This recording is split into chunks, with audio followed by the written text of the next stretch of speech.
Randy Collins, first one here. Didn't get enough of me yesterday. Well, I don't know how successful I'm going to be tonight. I was up way too late. That's the problem with painting after game night, is I go to bed after my bedtime. So, anyhow. Yeah, we'll see. I'm a little concerned about... it actually worked out okay that we didn't film. We tried to film. Of course, Randy knows that because he was there. And 11 minutes in, something that's never happened to me is the phone just stopped, just turned off and went back to the home screen. So I'm gonna have to try that. I think on something not so critical, like maybe in the next couple days, and make sure it's not something more serious. So drink. No, I needed to drink yesterday. And yeah, you didn't stick around and see my guys lose all 4 games. So it's a good thing they were 8-2. Now they're 8-6. Be selling those guys on eBay for $9.99. Actually, I'm gonna take a hammer to the die. There aren't nothing wrong with the Army. So, rule to play the Irish: never play the Irish sober. You don't have to be drunk. Just make sure you're having a drink. All right, let's see if we can open this thing. Jeez. I've been using this now, I guess, for a couple weeks. And I think I can make some determinations on what I think about this this palette. I wouldn't buy this one if I already had one. It's not much of an improvement. If you don't have one, I think the size is nicer because it's bigger, but it's not that much bigger, and it's longer, which allows me to. I would have not been able to do this many colors on the smaller one. I honestly wish it was narrower. I wish it was honestly about 2.5 inches wide, and then just longer, because you know, you've got the black here, and I've got to turn this thing around to be able to get to it. It seems to hold mold a lot better, and I don't know if it's a new, more mold-resistant sponge, or the pennies are doing their anti-mold magic, but it doesn't seem to have any mold smells. Not that that was a huge deal. This paper's still weird. It's still weird. I think what it is it's a lot, because it's white, it actually is easier to tell where there is dust particles, you know, coming off the ceiling fan, and, you know, all the stuff that is all around us anyways. And that's a pain when you pick that up and you mix it in with a paint. You've got to, like, pull it out. But like I said, it wasn't really a big issue. I mean, I wouldn't buy one of these if I already had one. But the paper, there's less of them that come in a pack. It is really weird. It's like trying to paint. It's like the glossy part of a poster board. It's kind of weird like that. But so far, so good. We'll use it. So, all right.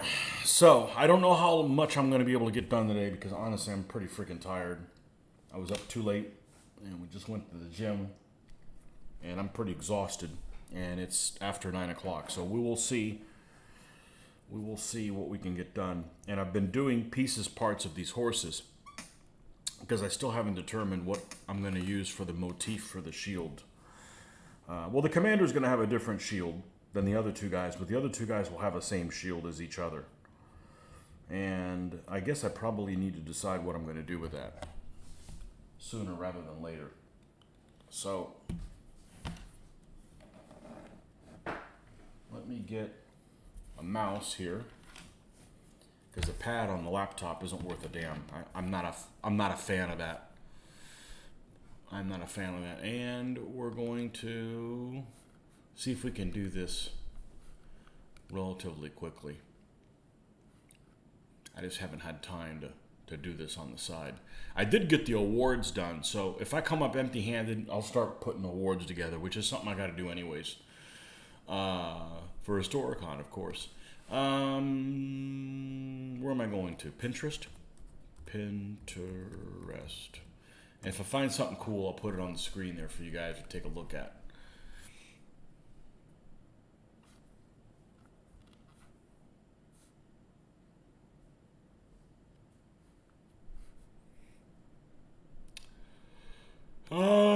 Let's see. Already started a Pinterest for the next army I'm supposedly going to do. We'll see if we go in that direction or not.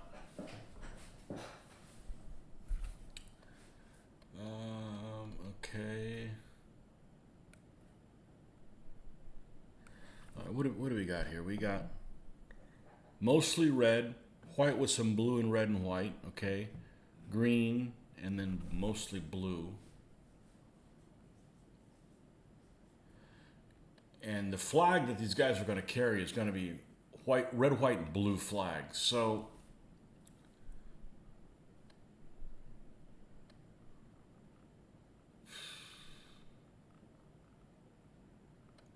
jeez Louise. I don't want them to look like the Varangian Guard.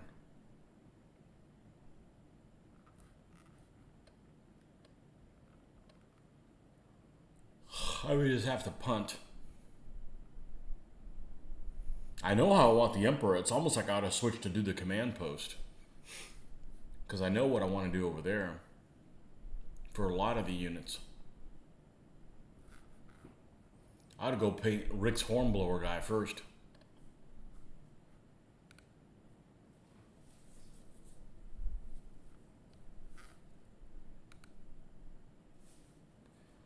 Alright, let's see if we can... Let me go look at my sheet of shields. And let's open that up and see if we've got a shield that has a cross on it, because there's going to be a cross that's going to be on the flag. So maybe that'll be the tie-in there.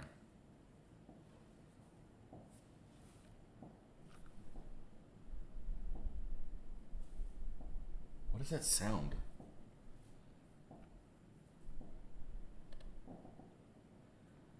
Some asshole with fireworks. You're a week and a half late, shithead.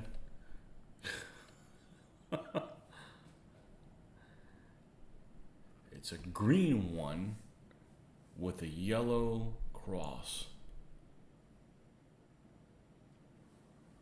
Well, I'm just going to make my own. How about that? How about them apples? So I like the idea of a black shield. I like the idea of a black shield with a yellow cross on it and a white border around it. We're going to do one of those and see how it turns out. Okay, what is unique about this particular cross? It has little thingies on the end.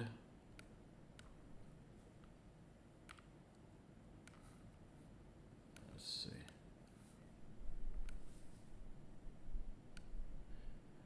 Yeah, all right, that's what we're going to do. That's what we're going to do. Nordic, there you are. How goes it? We'll see how far we can go. We're going to do our own design for this shield. If I don't like it, I'll just repaint it. I always say that, and it rarely happens.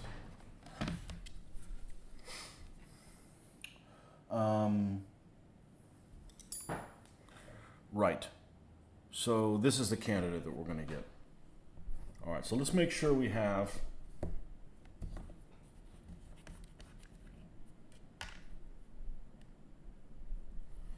Let's make sure that we have a nice coat of the black on it, because that's going to be the dominant color on here.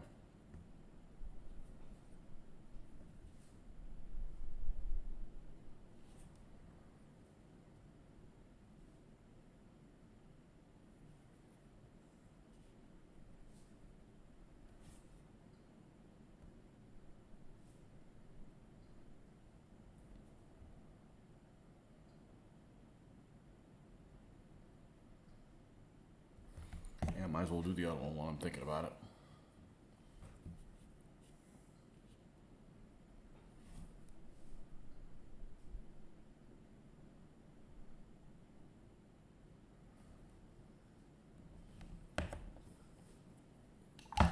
Where's that where's that one guy that's on all the Osprey books? Where's that one guy in all the Osprey books? I still have Pinterest up. Certainly I got a copy of him on here somewhere. Let's see.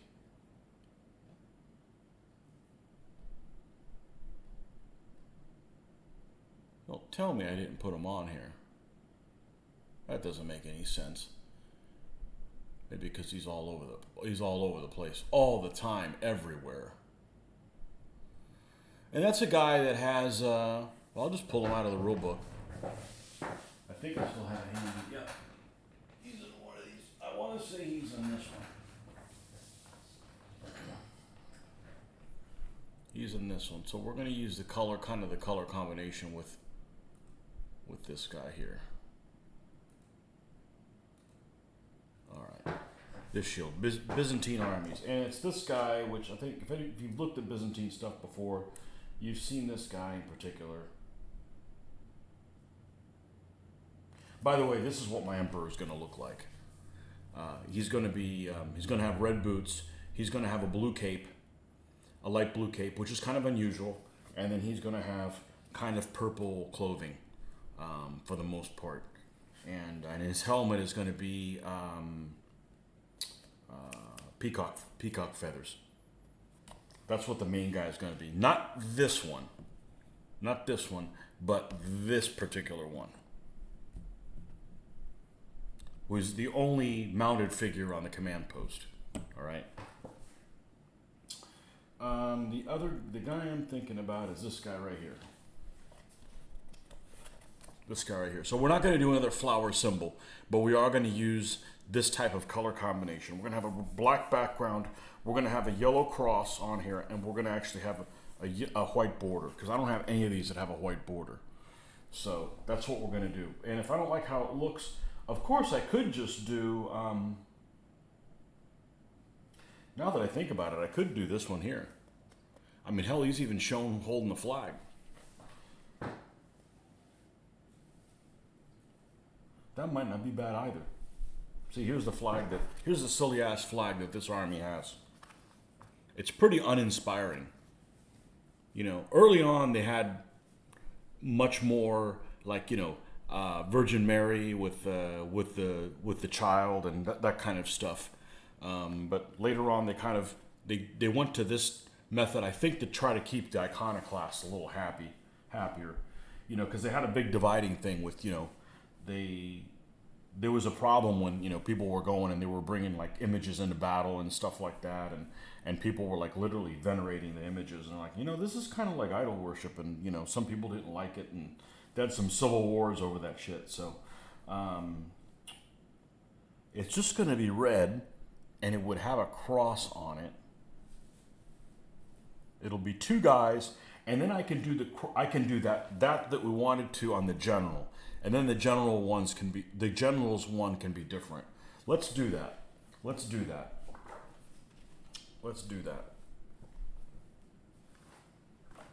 Perfect. That's the kind of shit you got to do. You just got to talk your way through it. And, you know, rationalize why I'm going to do things a certain way.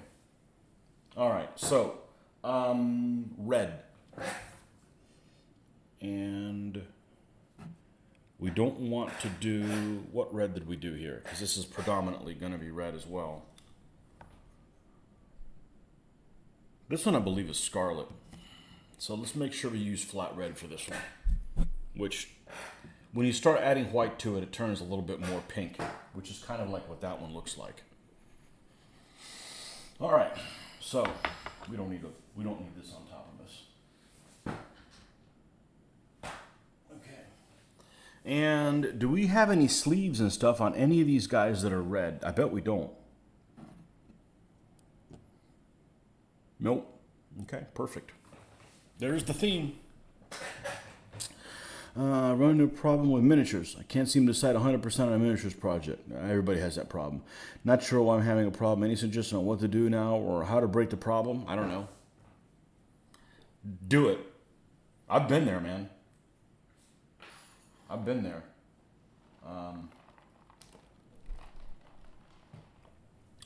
I think there's a lot of other things that are a lot harder to do, like dieting,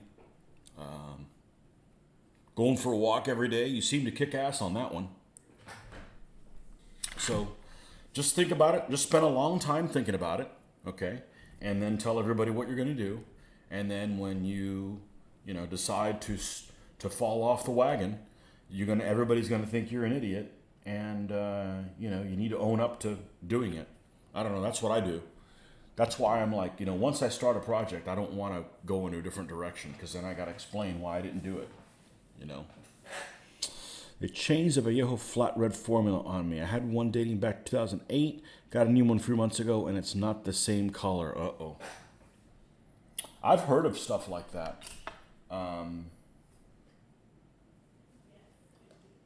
One of my favorite sayings, why they always got to go fucking with everything?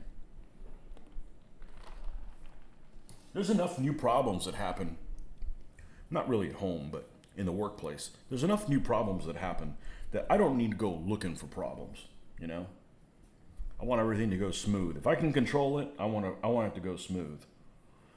No more stinking problems. All right, this is where we're going to start. So is it black around the outside? Damn it, it went away. Yes, it's black on the outside. That's weird. This is I think the first army I've ever done borders of the shields not in a metallic color. And it's strange to not use that as a crutch. I have a feeling we're gonna fire some of these paintbrushes here pretty soon. They're kind of going sideways a little bit.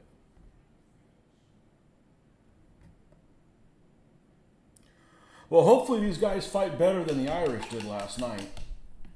My Irish that were 8-2 are now 8-6. Lost 4 games in a row, and a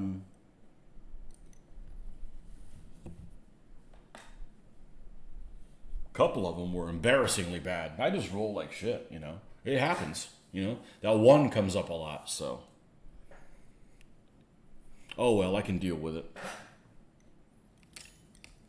I've lost many games, and I'm going to lose many more. Only way you avoid losing games is don't play any.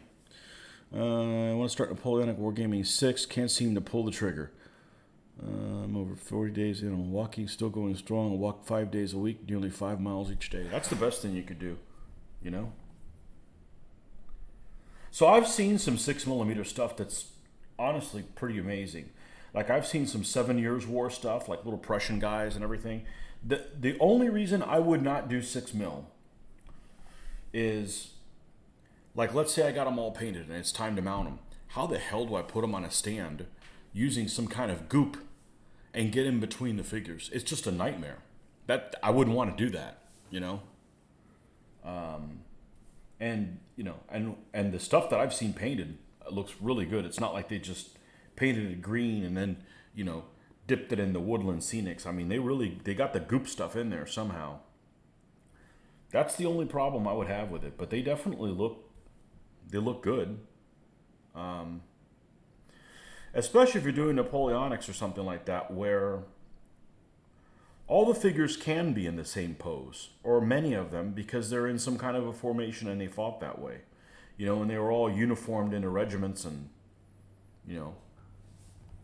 regiments, battalions, whatever the hell they were uniformed in, They, you can rationalize that you can have lots of guys that are in the same way if you're doing like Roman legionnaires. You could do Romans in 6mm. I don't think you could do like European knights in 6, because you'd need a lot of different troop variety. And you're just not going to get that in 6mm. Not enough for like feudal knights. But if you're, a uniformed army, sure.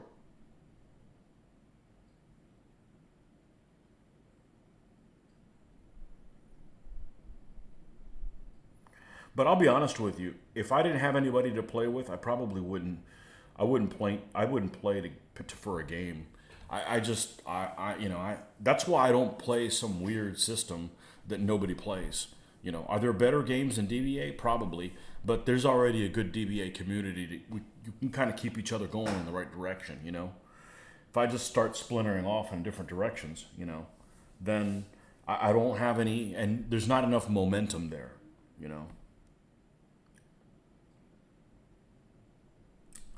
So I know before Mitch ever showed up, I hardly got anything painted because there was no reason to paint anything. I'm like, weren't going to go to a show, weren't going to, you know. Oh, well, we're going to go to a show, but the show was so far in between, you know. It's hard to stay. It's hard to stay motivated. I think we're going to bring it. I think we're going to bring this up one little bit more.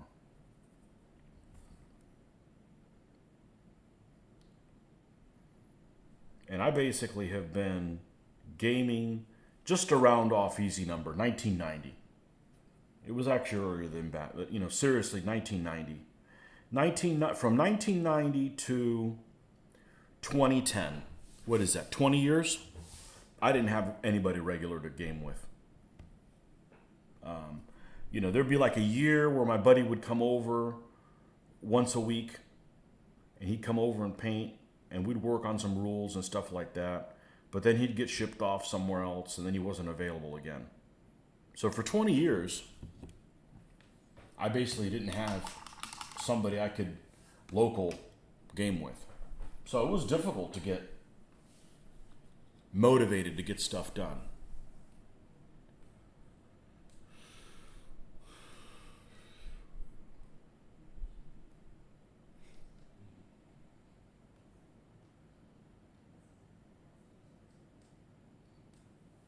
Yeah, I've been there. I've been there. Distractions kill me. I'll be honest with you. I can't have a messy work area because I get distracted. And, you know, it's just chaos. And, you know, pulls my attention. As I've gotten older, it's gotten worse. It's more distracting for me. So I hate chaos. And I hate to just spin my wheels and not get stuff done. All right, that X goes through the center. Perfect. Thank goodness. Makes it a lot easier. All right, let's see what kind of confidence we have in this brush here. Let's get the magic drippings. Get some black.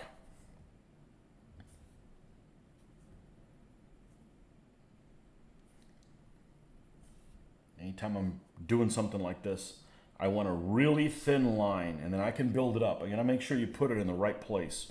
As you put it in the wrong place, but you have it the right thickness, it doesn't do you any good. It needs to be almost like you're sketching it with pencil. All right, how far down to the side does it go? It goes 2/3 of the way down the side of the, okay. All right, so we need to, it's gonna end about here.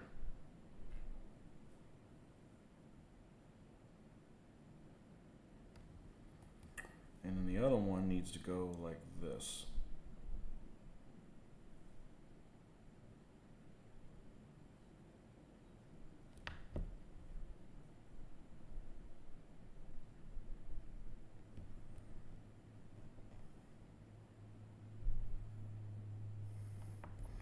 And now we can build it up.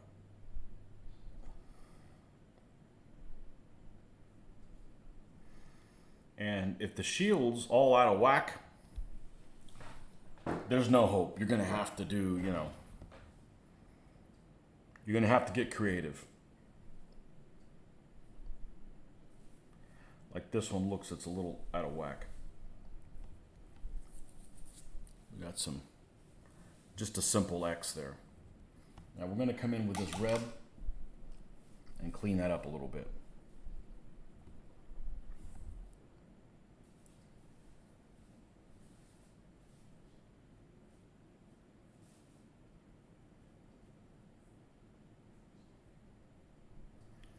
But some people say, oh, I sketch things on with a pencil. I think the paintbrush is a lot more forgiving because you can come in with the other color and clean it up.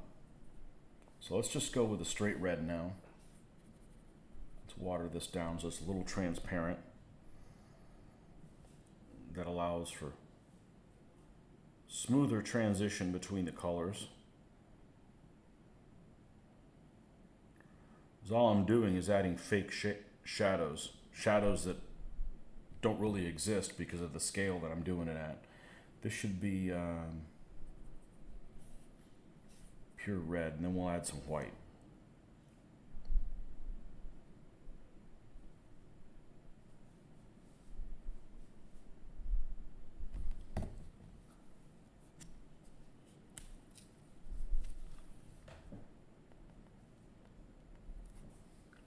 I remember the first time I bought micro armor. I went to a store in Jacksonville there was a chain actually. It was a individually owned chain called Xenos. I think there was 2 locations at the time. And we're talking like 1990, 1989, 88, something, 87 through 90, something like that. And this guy carried CNC miniatures at the time. So I wanted to get the micro armor, and I ended up buying a pack of T-34-85s, and then because I bought a T-34-85s, I bought Mark 4Hs to kind of go against them, and then I bought some Italian tanks, M1340s, and then I bought some Samoa S35s. So I might want to do French stuff. So you end up just buying a bunch of shit that didn't go together. You know, I was a kid. I didn't know any better. So I've done purchases I'm not proud of in the past, and they're really unsatisfying. When you throw money at a problem and all it does is create more problems for you, it's not satisfactory.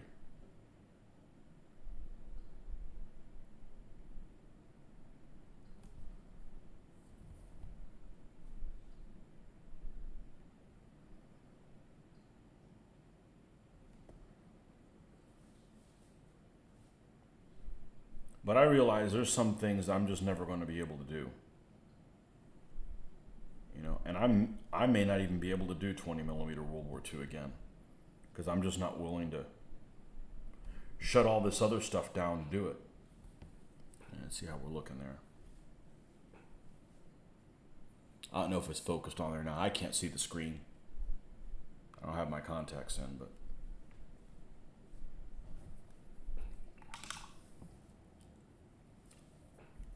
let's add a tiny little bit of white to this black.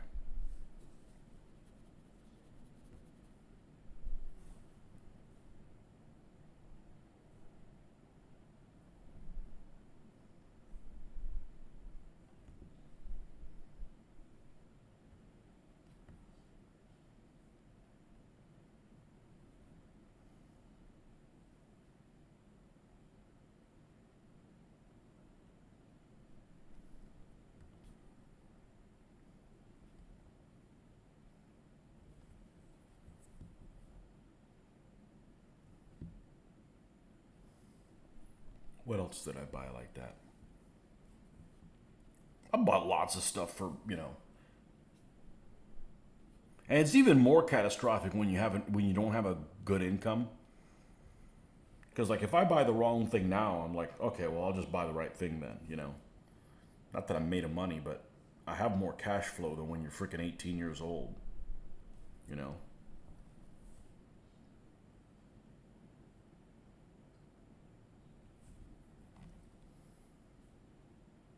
All right, we're going to leave this. We're going to finish this figure like this and see if we like it. Now, I actually think that if it's going to be predominantly red, I don't know that I'm going to... Yeah, I'll do his sleeves in red. I'll do his sleeves in red, and we'll do his pants. There's only a little bit showing in white. I don't want it predominantly white. It's going to be like, hey, these guys are the fanciest guys. Why are they dressed up most plainly? You know?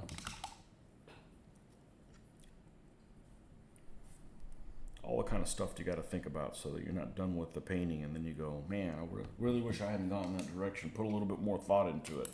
And for the clothes, we're not going to use the same red because this is paint and the clothes is, you know, textile. So we'll probably go to something a little bit better. Let's see.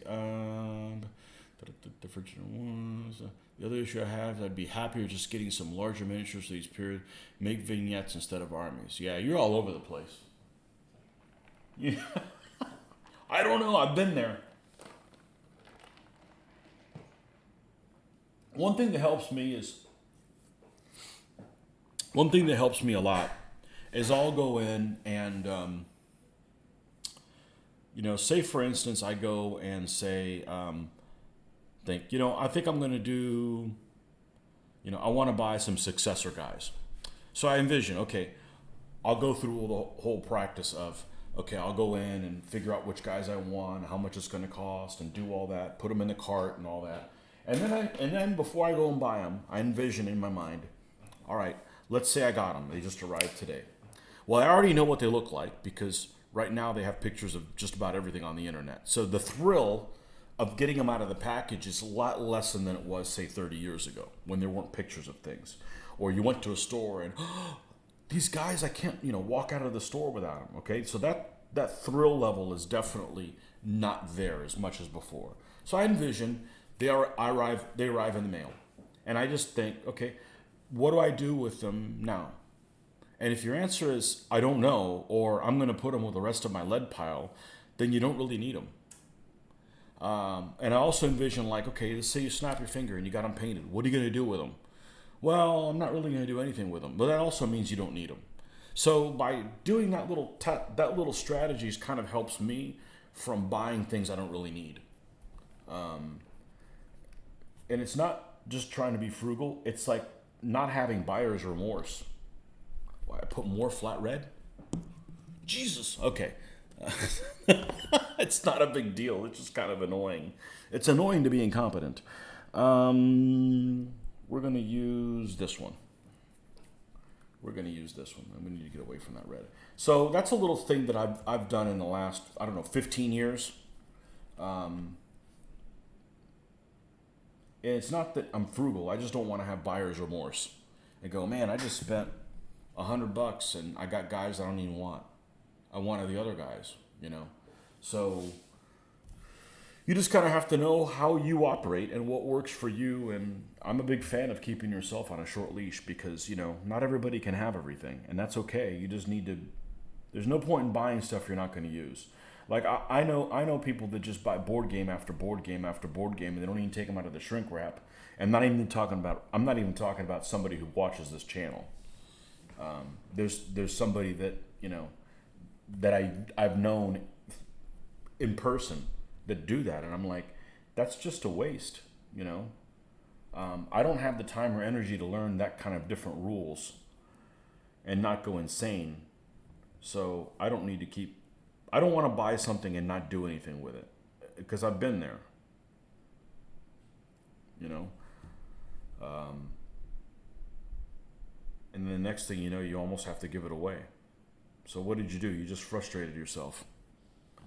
And you could have bought something else that you really wanted, You're telling me 6mm consists of USA, 17 Sherman, 16 Stewarts, 2 Jeeps, 2 recovery grants, one medium truck, need more trucks, a half track, just one, British, 10 Mark IVs, 10 A10 cruisers, 5 A13 cruisers, 5 M4A1, 75mm Shermans, Germans, Panzer Is are damn near useless, unless you're doing France or Poland. Some other Brits, few Crusaders, Matildas, Italian tanks, and 014 Stug 3s, and 4 more Panzer Is. Forgot about them. Yeah.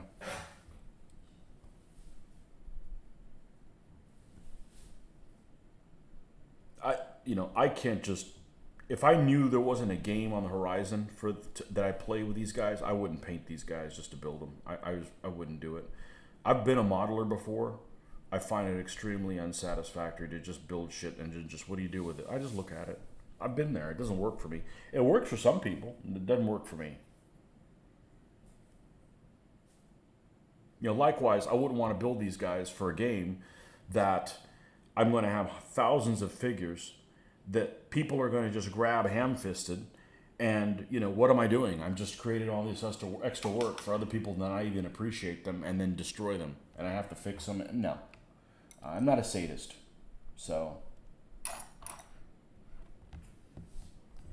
Pretty much the good thing about DVA is other people, if you don't want other people to move your figures, you can pretty much not have them move your other figures and you can still play the game. You know, you could just move, everybody can just move their own stuff.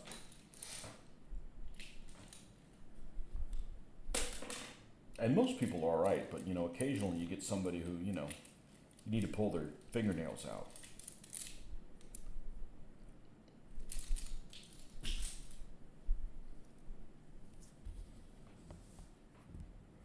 All right, let's get in here with this color, lighten this up. So like, let me give you an example, okay? I just heard through the grapevine that Forged in Battle is running a 20% off thing. Now, Forged in Battle are extremely expensive and they come in extremely large packs.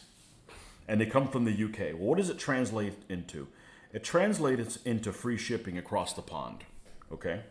It's not bad, all right? But, you know, if I order 3 packs, it saves me $9. I'm sorry, 9 quid. So, what's that? Maybe 13 bucks, something like that. Not a huge incentive, okay? Because buying something and not doing anything with it is a huge sin as far as I'm concerned. So that's not enough of a sale to get me to buy them before I need them. I'd rather pay more and make sure that when I get them, I actually do something with them.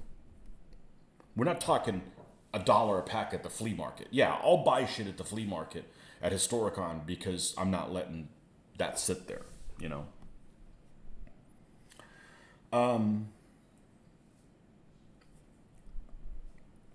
So like, for instance, 3 of the packs, if I go the hunt route, I'm going to need to order those figures. I'm not going to order them now, you know. I'm going to go and see what they have at Historicon in a week. And if I miss the sale, because I actually don't know when it ends, if I miss the sale, man, I fucking missed the sale. Who cares? But, you know, what if I order them now and then find them at Historicon that somebody's selling them and I could have walked away with them? You know, it's just not I'm not a sale buyer when it comes to stuff like that. And I'm not in a hurry to get them either, you know, but there may be something there that I see that says, you know what, I'm not going to do the Huns next. But if I already order the figures, now I'm like, frick. I now don't want to do the Huns, but they're still coming, and I wasted, well, it's like 54 quid, so what's that? 70 bucks, something like that. I don't want to throw 70 bucks and not do anything with them. So I do little strategies like that to keep myself from buying things and not doing anything with them, because I have, you know. I mean, back when I used to build scale models and I was damn near penniless, you know.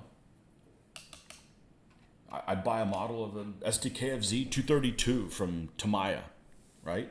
And then I'd start building it and it'd be all cool. And then I'd run into something like, what am I going to paint it? Am I going to paint it Panzer Dark Yellow, or am I going to paint it for North Africa? If I'm going to paint it for North Africa, am I going to just do dirt on it? And I would just like, I don't know what I'm going to do. And, you know, get analysis paralysis and you put it off to the side and you start working on something different. And I've been there, and it's extremely unsatisfying. And the next thing, you fast forward 15 years and you're throwing all your kits away because they're half built and nobody wants them. So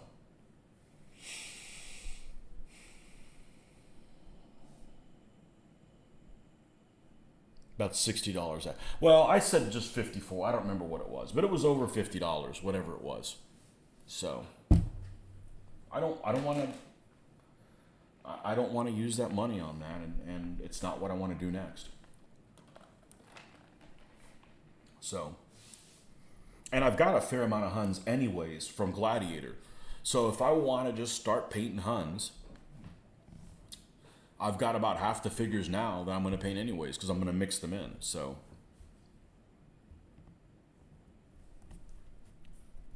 but I'd feel really bad, you know, coming back from Historicon and go, you know what? I'm going to build the 4 elements I need to do the Komnenen list. But then I'd be like, man, I got Huns on the way. Shit, I shouldn't have bought them. You know, I'll buy them when I need to pull the trigger on them, and not before. I don't really care that much for the sale.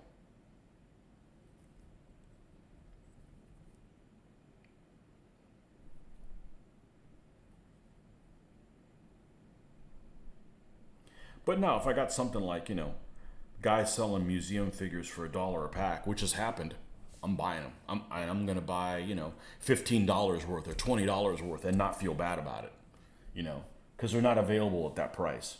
Now, they're figures that I'm interested in. I didn't buy every single thing that they had, but I picked up a shitload of Seljuk Turks.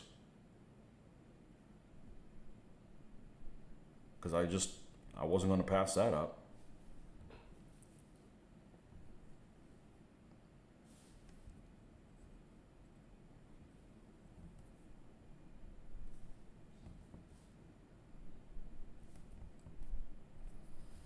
So when I tell people wargaming is really cheap, and I still agree, wargaming is very cheap if you have self-control. Firearms, that is a cool hobby. I think it is. It's also an expensive hobby if you're one of those people that you buy a new gun every month.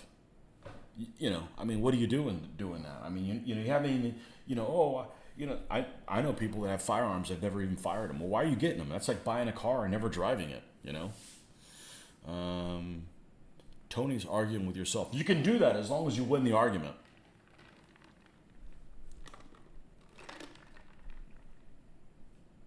Mm-hmm.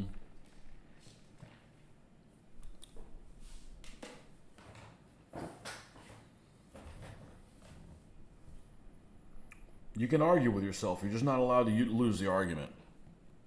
That's a problem. That's a deal breaker right there. All right, let's... Oh, you mean this guy's got a beard?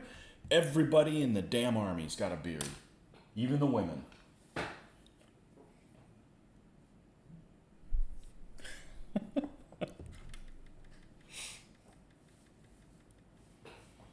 Start a pandemic when I'm out in the Shane. It's a great feeling. Want to get a couple of World War II guns and a couple of muzzle loaders.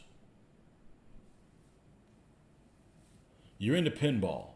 That's not a cheap hobby. Makes me laugh when people say wargaming is expensive. Wargaming is super cheap. Just buy it. If you just buy what you paint, how expensive could it be? I mean, unless you're like, snap your fingers and things paint, I got a couple of vendors that show up at our show here in Orlando, and they're always trying to push people to do 3D printing. Oh, think of how many things you could make. You don't realize I already have more things I'm ever going to paint. I don't need more shit to paint. I don't need to like mass produce. Oh yeah, but think about it. You can buy one file and make 27 Panzer IV-H's. What the hell do I need? I can't even get one painted. What the hell would I do with the other 26 of them? I'm talking 20 mil.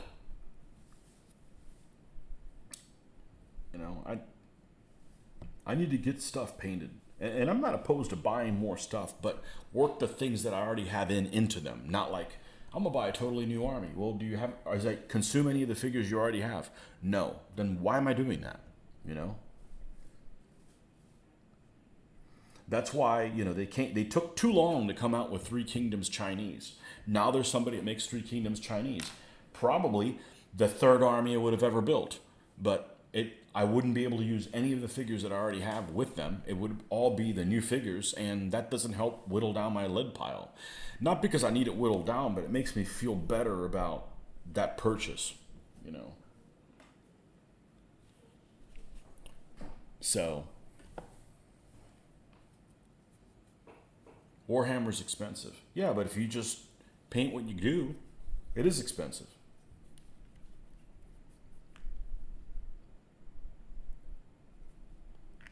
Buy a unit. Okay, cool. Do you have them painted? No. Then don't buy any more units until you get that one painted. What's the worst thing that can happen? You bought one unit. Right? It doesn't get worse than that.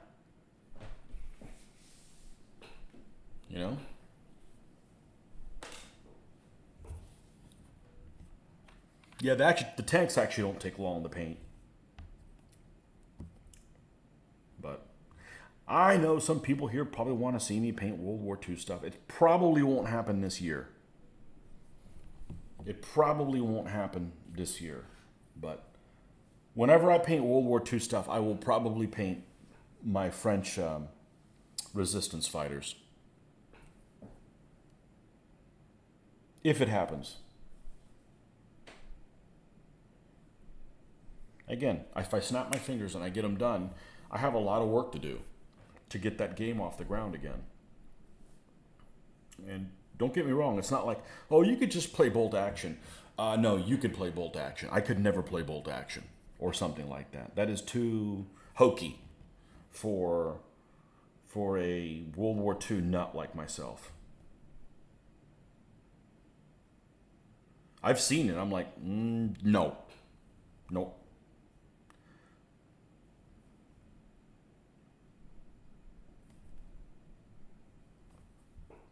So I know a guy who actually is a history professor, and he's a war gamer.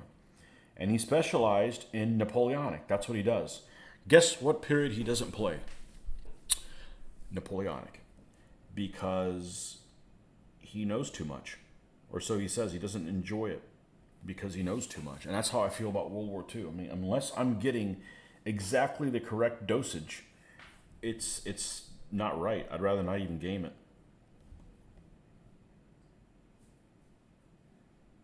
I'm not painting. I'm not playing Russians versus British or, Americans and British fighting it out.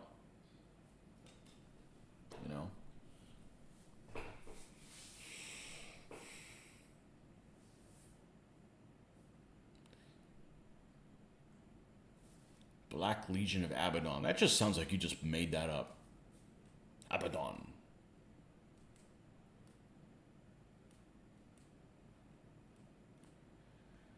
Bolt action is an okay game. I don't believe it. Not for me. But I'm real particular about that.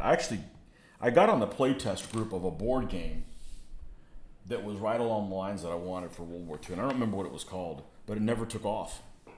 The guy that was publishing it kind of had some serious health issues and he stopped it, but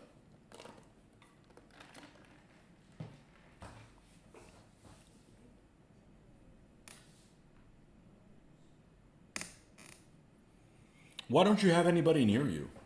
You don't have anybody anywhere near you? Like even if you got together once a month? Why don't you drive down or we'll meet halfway. Where is that? Pennsylvania in here? That's probably like South Carolina. There's no internet there. Never mind. You drive through South Carolina and it's like you have hardly a cell phone signal there every time we go. Just imagine what would have happened if the South would have won the war. How about the signal? How bad the signal would be there. The Black Legion used to be the sons of Horus. Horus being the great traitor to the Imperium. Oh, not Egyptian Horus?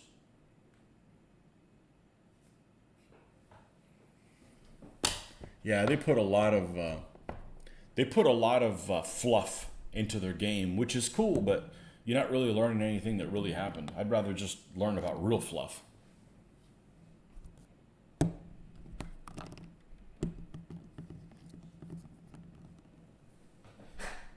And the worst thing about Warhammer for me would be like, nah, we're not going to continue that anymore. Okay, dude, I want my thousands of hours back that I invested into your silly game that you don't want to support anymore.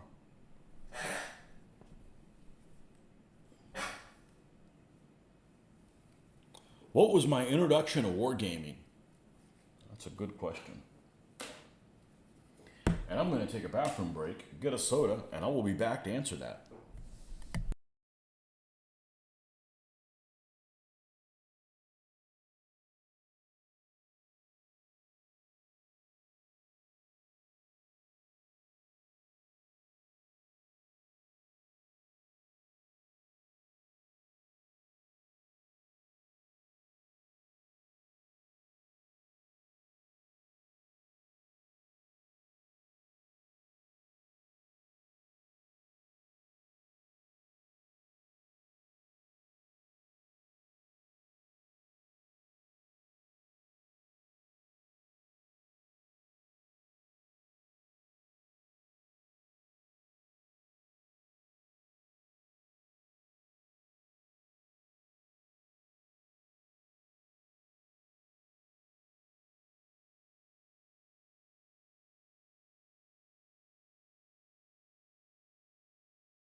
Introduction to wargaming.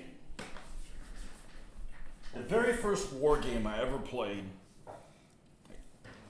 when I found out they were doing it at this hobby store in town, these guys, they were much older than me. I was like, shit, I must have been 15 probably. 14 or 15, probably 15. And they brought this board game that I still have fond memories of it, because I think I'd probably enjoy it a lot now. Even though it's kind of archaic the way it does kind of its thing, but it was a game called Bar Lev. And Jeffrey Benedict, welcome. It's a game called Bar Lev, and it's known for being a really ugly board. The counters are actually really nice though, because they have silhouettes of tanks and stuff, and it's the 73 war, and the map is split in two different parts. So you've got the Golan Heights and you've got the Sinai. And we played that that was the first war game I ever played. And then I found out that they were, same group was doing like naval miniatures, which probably about 2 years before that, I started getting into World War II. Watching World War II movies, and my dad always had these battleship books and stuff like that. And my dad always liked history. He wasn't a war gamer, but, you know, these coffee table books. And I have a review of one of them on one of my playlists that I have very fond memories of. And really, that was my cup of tea. So we played a lot of like Sea Creek 4 and stuff way back in the day. A lot. Well, not by DBA standards, but I probably played, I don't know, 200 or 300 games of it.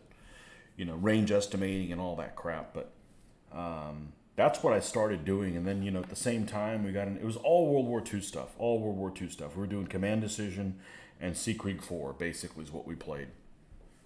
Miniatures wise. We dabbled a little bit in Combined Arms, you know, the modern version of it. And that's pretty much it. That's pretty much all we did, miniatures wise. And then in like the early 90s, I had picked up Squad Leader and Advanced Squad Leader. So I've done some board games, but I definitely like conflict games. Definitely like conflict games. And I'm a tactics person, not a strategy person. So I'm not really, you know, other than like Axis and Allies, which I have played. And I think it's a good two-player game. A bit predictable, but it's a good two-player game. I think adding a lot of extra players just makes it a long time till your turn comes up, and people just become apathetic and move on. They're like, you know, they don't feel like they're really involved in a game. But as a two-player game, that game as a strategic game is okay. You know, something, and I mentioned it last night when I was talking to the guys. There's a couple of games I would never play ever in my life again, and one of them is Third Reich. I would never play Third Reich. It's ugly to look at. It's strategic.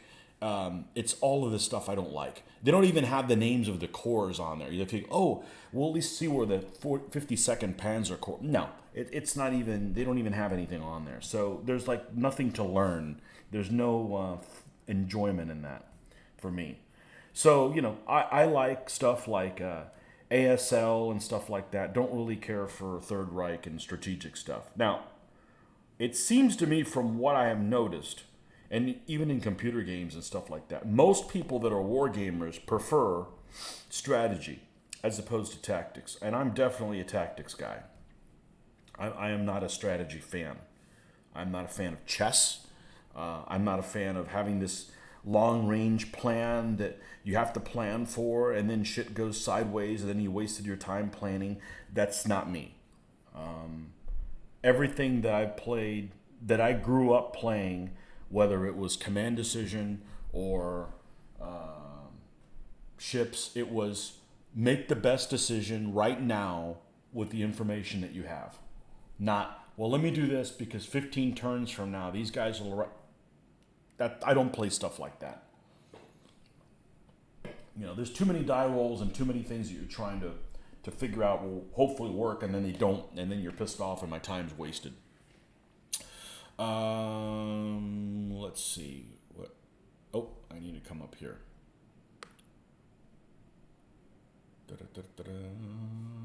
Used to have a large group play miniatures, but the owner of that store screwed up and the store closed. It's difficult. The big group is very cliquish. I could never break it in that circle. Yeah, lots of people are cliquish. Very hard to find gamers. I don't like most gamers. Sorry, folks. I'm not saying necessarily you guys. If you've seen our videos, you know what I like. Okay, people that are just bored, aren't having a good time, that bitch and complain. I don't want to play with you guys. You know, people that smell bad, people with bad hygiene. You know, you don't have to be super good looking. You can even be nerdy, but you need to be human, and you need to have a good time.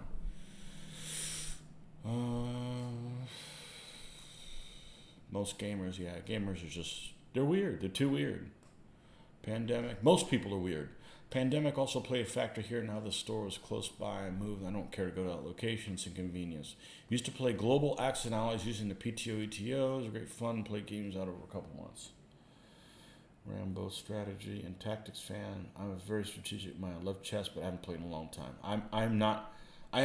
We are all programmed differently. I am not programmed for chess. I'm not programmed for chess. Nor do I want to be programmed for chess. You know? We're all different.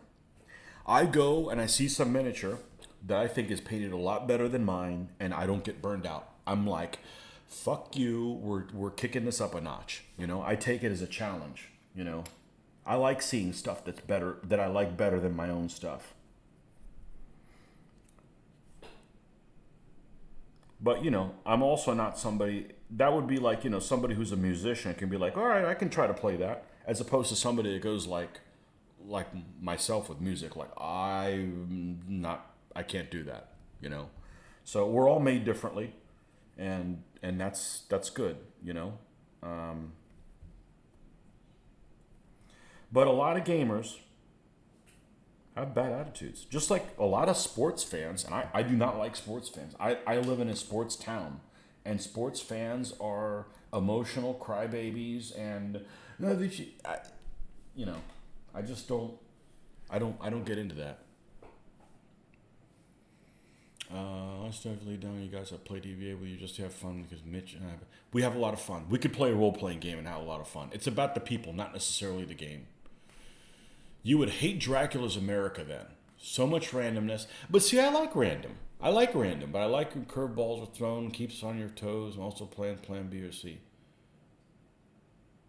Oh, I like randomness. And I like that it's chaos management. But I don't want to do a lot of like long range planning. I don't want to play games that's like, go ahead and leave the room while I talk to the game master. I've done that. It's a waste of time. You know, so I enjoy games that I see everything that's going on. I see everything that's going on as a player. But the numbskulls won't listen to me. And that's either a pip dice or something like that. It saves a lot of time, and you're playing against an opponent, and they don't think that if they're a fair opponent, which most of the people that I play with most of the time can realize, yeah, I whooped your ass because I rolled ones for pips, just to show as an example, 7 times in a row. It's not like, oh, you're a moron, you didn't see me coming? Yeah, I did. The guys just wouldn't listen to me. I think that makes a better game. After playing the other kind, it's a lot better to have a game where... what is this with gleeking today? Okay, well, I guess it gets me excited. And after playing the other ones, it is a lot better to just let everybody see everything that's going on. But then, you know, you have some kind of mechanism in there where people can't respond to it. I mean, obviously you can't have people respond to things that they wouldn't have any knowledge of. I think it makes a better game. After playing the other stuff, you know... another problem group players around here I played with. A lot of poor losers, and it sucked enjoyment out of the game. Yeah.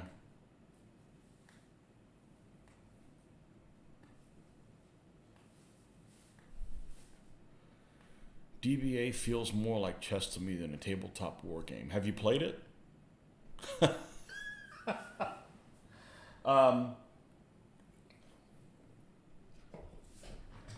Chess has dice. I won't play a game that doesn't have dice. I won't. And you know what? Last night, I should have played a game without dice because I got raped. I got raped and I didn't even get to pick the hole. It was bad. So, but it happens. I've won games because the other guy has rolled terrible too. It's part of the game. You know, and I can handle it. I've lost, I think 920 games, I think is what it is. You know, that's just the ones that are, you know, where people are starting even. I got thick skin. I can handle it, you know. It doesn't bother me. I'm not just going to quit and say, you know, I'm not playing Wargaming anymore because I can't roll worth a damn. As even as bad as I rolled yesterday, I still think that I roll better than most people. And my brother Flap won't play games with me with dice because, well, he's not a sore, he's not a good-natured loser, let's put it that way. But he thinks I do something with the dice. I'm like, no, I just don't let them get to me. They're little plastic things, and they're going to do whatever they're going to do, you know? Just be glad this isn't your life that's, you know, you're counting on, or real people, or, you know, that kind of stuff. Would it have made it better if I got to choose the hole? Yeah, sometimes you get itchy in one of them, and, you know, it could help unblock something. DBA is a game more geometry than anything else. Yeah, it's more... It doesn't feel like a real battle. I'll be honest with you. It doesn't feel like a real battle. You know, it's a good game. The next game I play, whatever the hell that means, will be less, will feel more like a real battle. And,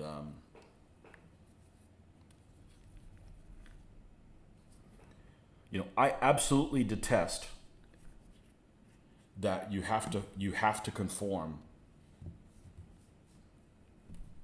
perfectly like this, that you can't have combat like that. I detest it. It makes the game feel geometric. Okay, it's still a good game, but you spend too much effort trying to figure out, okay, how can I get to that guy? When they wouldn't have done that. They would have just said, guy's there, charge him. You know, and you were going to take the shortest route, unless you wanted to go another way and maybe hit him in the flank. But you spend way too much time trying to figure out, and it's really difficult to explain to people that you want to get into this awesome game, because it is an awesome game. You spend a lot of time trying to explain noobs, and they don't understand. They don't understand why skirmishers can't shoot even at a short distance. You know, they don't have to shoot 3 base widths away. How about half a base width away? How about between the distance between half a base width and touching? They don't understand that. So anything in the rules that you have to say, well, it doesn't make any sense to me either, but that's the rules, to me is something that needs to be changed, because, you know, it doesn't feel right. It can be improved. And some people say, well, you've never played a game where you haven't had to line up. And I haven't, but I've played a lot of war games, and I know what works, and we play test a lot, and I'll guarantee that we could solve it.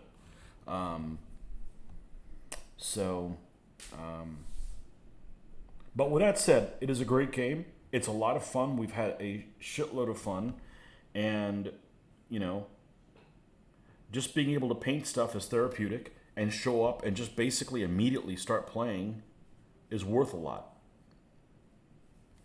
So I'm not at a point in my life where, you know, I want to start, you know, changing how we do things or come up with our own rules or something like that. I think doing historical scenarios is an opportunity to do some of that, and that's probably the direction I'm going to go in the future. Doesn't mean I'm not going to play, you know, tournaments, but I'm just saying it's, you know, there's more to it than just playing tournaments. So I'm more into, you know, doing things that feel like certain battles, and then you guys just have to play it twice, you know, switch sides, you know.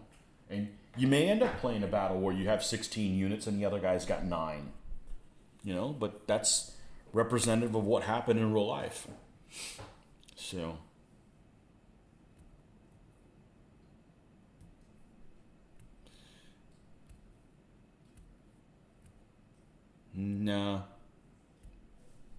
No, I don't have it in. I don't have it in me to learn somebody else's. That's the first thing I'm going to do. Is like, is there a pip mechanism? No, like I looked at Mortem and Glorium, right? Mortem and Glorium looks like it'd be really cool. So I watched a video on how they played it, and they conform perfectly. I'm like, I'm not interested. I'm not going to play it.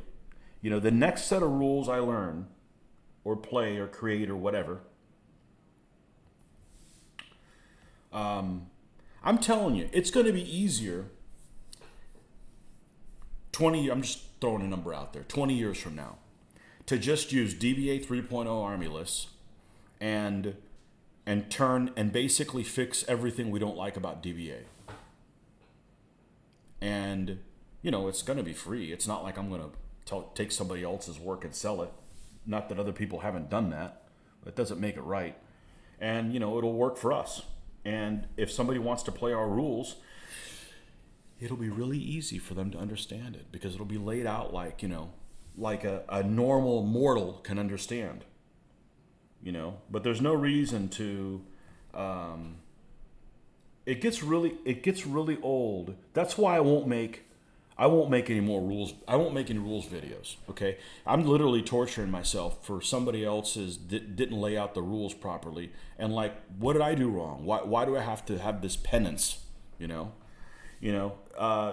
Why make an unofficial guide? That's more work than just creating your own set of rules, which fixes a lot of things that still there's issues with, you know. But that's not anything I've got anywhere on my plate anytime soon, because painting is therapeutic, gaming is therapeutic, working on rules is more work, and you know I already have a job, so it's got to wait until I'm retired. So.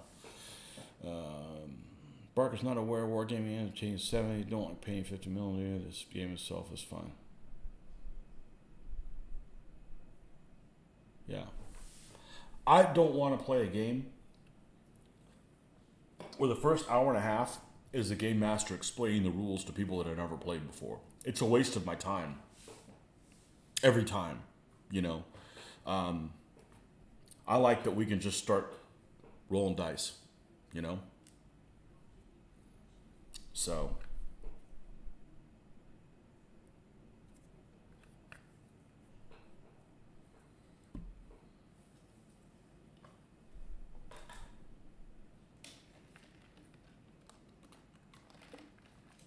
but, you know, I'm not going to just like, oh, well, we don't play with these figures anymore. Oh, no, I'm always going to, well, until I frickin' die, I'm always going to play with these figures. I'm just not going to give up this amount of hundreds of hours that I've done painting them. I value my own time that much. You know, I have a saying that I've coined. I take credit for it. I don't know if somebody's come up with it before, but it goes something like, just because you don't value my time doesn't mean I don't value my time. It's bad enough we can't take these figures into the afterworld. I'm certainly not going to start from scratch and go like, no, I got to rebase them into something else. No, I'm just, if we do something, it's still going to use DBA 3.0 army list, unless they come out with DBA 4.0, which they're not going to, you know.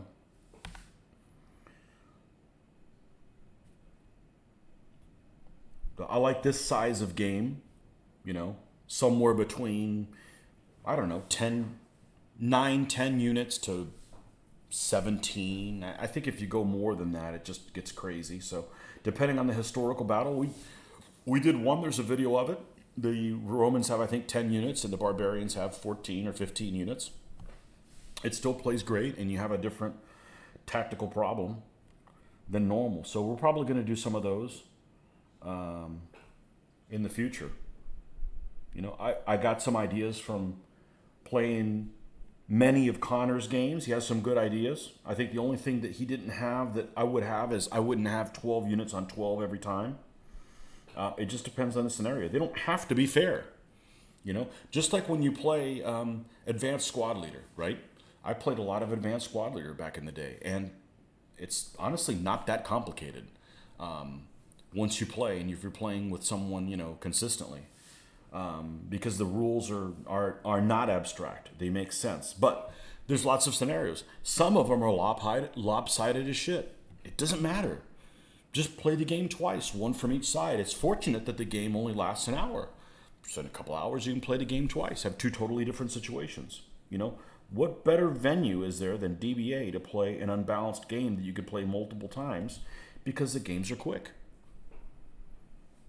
You know, it's not like the game's going to take 4 hours, and it's like, well, I only have 5 hours to be here. We'll only be able to play it once.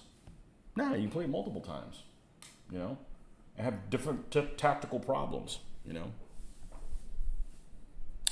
I did do a video on the Gaslands rulebook, but just looking through it, Gaslands is a great game. I feel like it got ramped up really complicated, and we have to play it a lot. We've played probably 6 games of it, and it is a hoot, especially with people that don't know how to drive. I'm not one of those. You can't crash fast enough to win.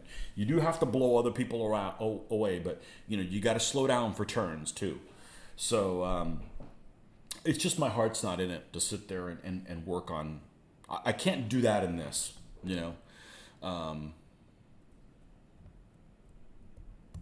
How is Advanced Squad Leader? Don't play it alone.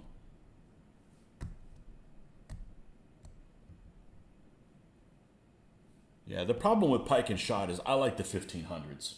Once it starts going to 1600, I'm not interested. I'm not interested in the English Civil War. I'm basically want to do Italian wars and French wars of religion and 80 Years of War. But that's a problem because that's kind of what started everything for me is I want to adapt my Renaissance rules, which is the RRR, forward. And I just don't think that the 3.0 engine is going to take it where it needs to go to feel right. So it is an overwhelming task to paint stuff for a period that you don't have any troops for and work on rules at the same time, because how the hell am I going to figure out how exactly I want to represent basing? Like, it's pretty easy to do, how to do a unit of knights. They're going to be based like this, or a unit of pistols or whatever. But when you start talking about a unit like a Swiss keel, four figures isn't going to look right. 8 probably may not look right. It may be 16 figures to make it look like the right unit, but I don't know. And then how big do you make? There's just too many what ifs. So I don't think that I can do that and maintain my sanity and still feel like I want to go to work. I don't want to go to work, but we have to. So that's just going to be something I'll leave for later if I get around to it. But in the meantime, if you guys have a computer and you're interested in the Pike and Shot period, I would recommend getting a game called Pike and Shot. It's extremely cheap. Matrix, Slytherin. Is Matrix and Slytherin the same company? I think that they are. Anyways, look it up. It's on Steam. And it's usually available when it's on sale for about $10. It's worth every penny. And that, I think, represents the period really well.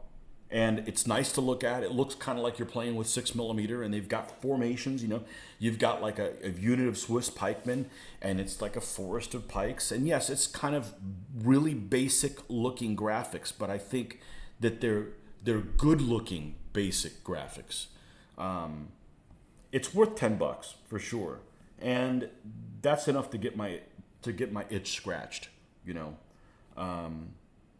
because otherwise, it's paint a bunch of stuff, base them. Oh, I changed my mind. I really need to make the tercio 24 figures, not 16, and rebase, pop them up. That's going to create all kinds of problems.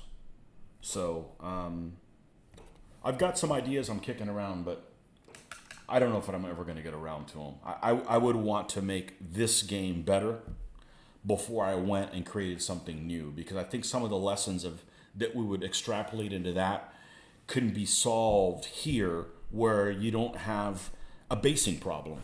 If you're going to base everything the same as 3.0, just make them behave differently. Work on the behavior, so you've got the behavior right, and then worry about the basing. So we'd like to do Great Northern War. Okay. Yeah. Another period you're interested in.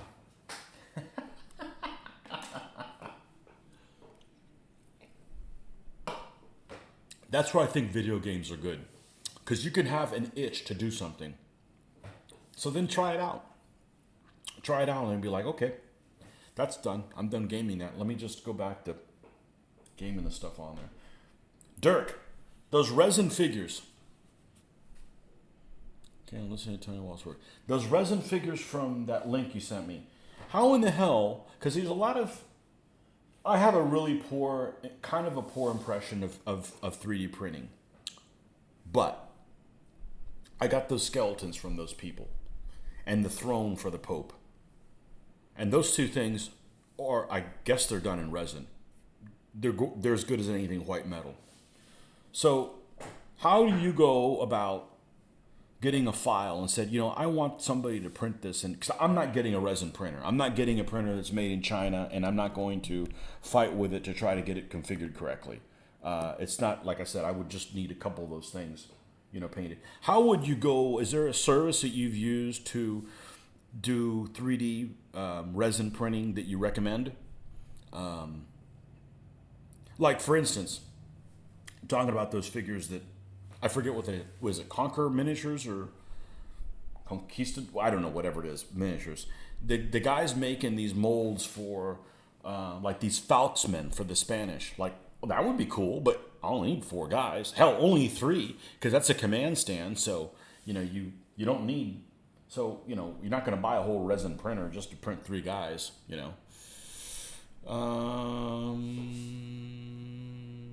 What was that online game again? Which online game? Oh, Pike and Shot campaigns. Absolutely.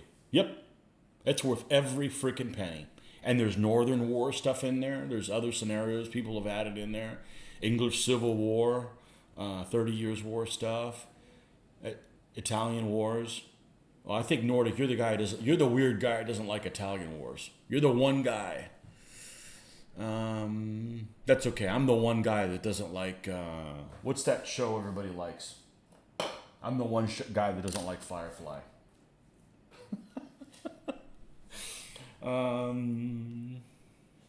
How's the new palette doing? It's okay. It's not garbage. I wouldn't buy it if I didn't already have that one. Is it better than the original one? Yeah, it's better than the original one. The size is actually an improvement, surprisingly enough, because it's longer.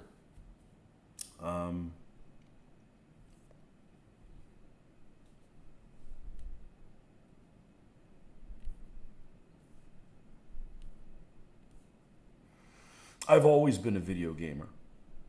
As I come from my age that we were the pioneer. Well, I didn't build any of the freaking games, but we played them since day one, But with that said, I'm not giving up on this because there's no creative itch you can scratch. It's done for you. It's just a matter of doing it. So I'm probably done with first-person shooters now. I probably won't play any of those anymore. I've done enough of them. I'm tired of saving the world from freaking Nazis. Okay, if they keep bringing the Nazis back, I've done enough.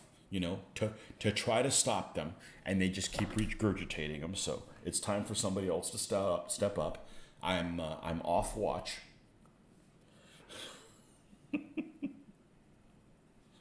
I don't like Firefly. No. The only thing I don't like Nathan Fillion. I think he's too hokey. I mean, I think he is a cheap version of Harrison Ford and oh my God, I got to look at what his name is. It's going to drive me crazy. The guy from The Mummy. I don't like him.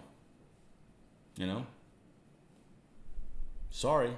And that horror girl could only get me so far.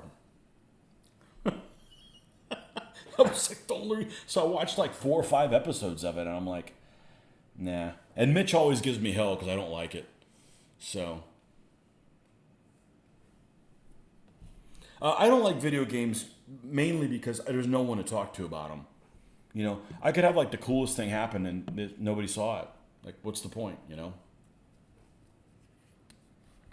What's the point?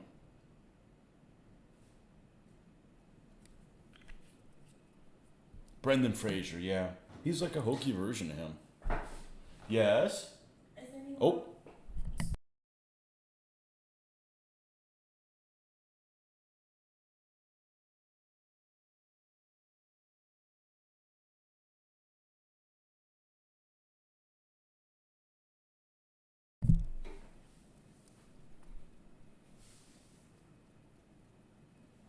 Yeah. Well, that's not enough of a reason to watch the show, you know? 3D printing is a big question. I had the same problem, yeah. Yeah, that's the problem with it. So I would only use it if there's something that, like, for instance, that, you know, they make that you can't get anywhere else. I don't need a cheap way to make 50 miniatures. I got enough miniatures, you know. I don't need that.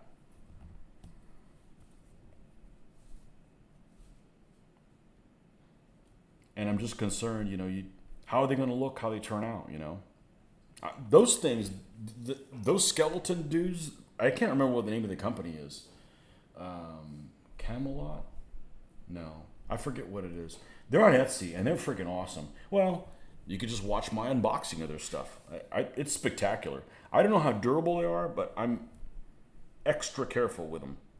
But the quality, it's as good as anything in white metal. I was really, really surprised. I was really, really surprised. So hopefully they kick some ass, make a lot of money, and keep making new products, because I would be happy to buy other things from them. I would be very happy. I really like the way that turned out.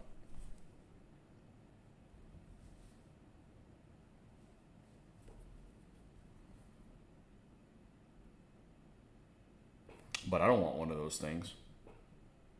Have to try to configure it properly, and I think I got it, and go to work, come back, and I have a disaster on my hands where a lot of it just spilled everywhere, and you know, and I get disappointed because I thought I was going to paint it when I got home, and now I can't. And no, I don't need that in my life. I can already see throwing the thing all the way across the room, and I haven't even bought it yet. And I'm talking about the machine. I'm not talking about the miniature. I don't have the personality for that. You know, this that I'm doing takes forever. But I'm rarely disappointed in how it turns out. If I am, I can fix it. And it builds upon what I did the previous. So maybe I don't finish the figure today, but tomorrow I build upon what I did already. It's not like, oh, back to square one. We got to start, you know, printing the guy from scratch. I don't need that in my life, you know.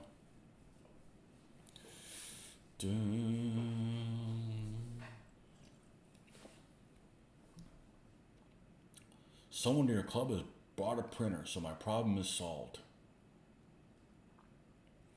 We'll wait on them, okay? We'll wait until I have to do that army, because that's just going to pull me in a different direction. Thoughtsmen are going to be available at the beginning of August. Yeah, what do I need? 3?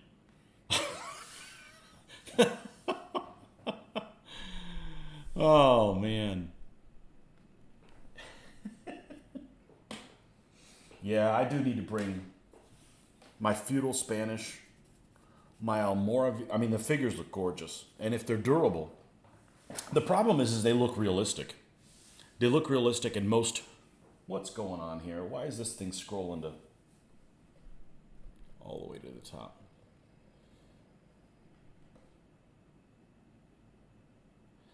Good thing about someone else printing for you is if there are errors in the print, you let them know and they will reprint for you.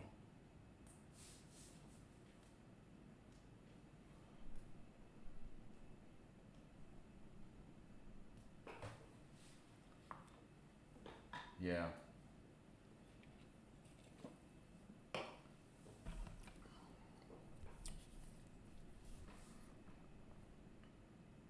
I would probably redo all the basing too. I don't base that way anymore. The stuff I do, I like a lot better the way it's based. So I would probably just rebase the whole army and then add other elements to cover them. And it doesn't bother me because I've rebased 2 armies now, and that's using epoxy to glue them down. I didn't damage any of the figures, and I even reused the same stands. You just got to be careful.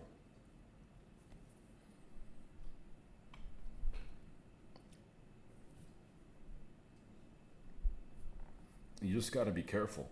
So I'm patient. I just am impatient when it comes down to, this should work. Why the hell isn't it working again? I don't do well in those situations. But, you know, we're not all made the same.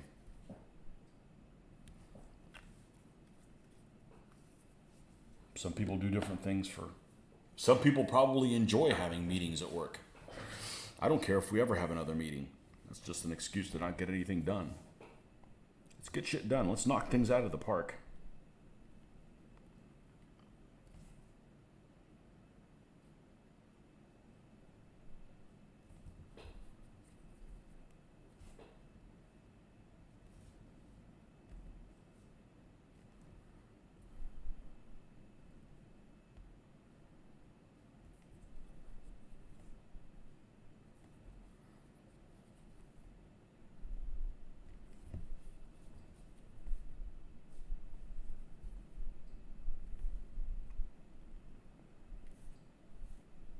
So what we do with the next army, if I do decide to go the route that I think I'm going to, will determine a lot of things. It'll determine what we can get away with, because there's a lot of ways to make light horse, for instance, in particular horse archers, behave more realistic within the confines of the DVA game.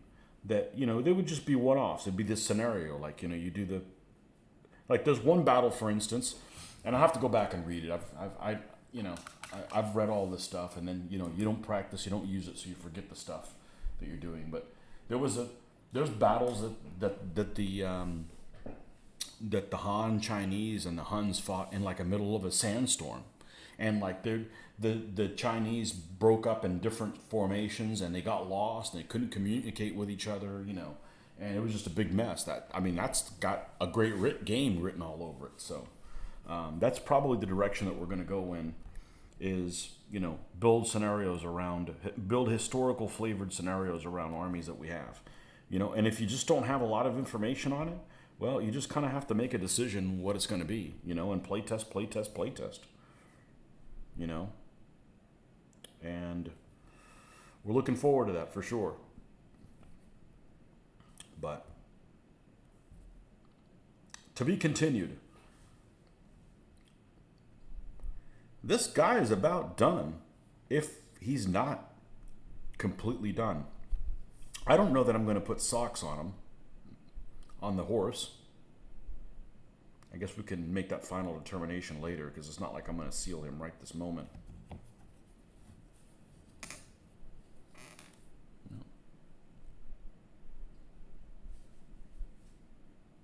Let's do the other guy that holds the flag. He's going to have the same emblem on his shield. And then we'll do the general. And if we like how all three of them look together, then we'll let her rip. Huns, yuck. Yep. Well, it works with the army that Mitch has all done. I've talked about him. And it keeps me from doing the Mongols. I'd rather do the Huns than the Mongols. Everybody has a hard-on for the Mongols.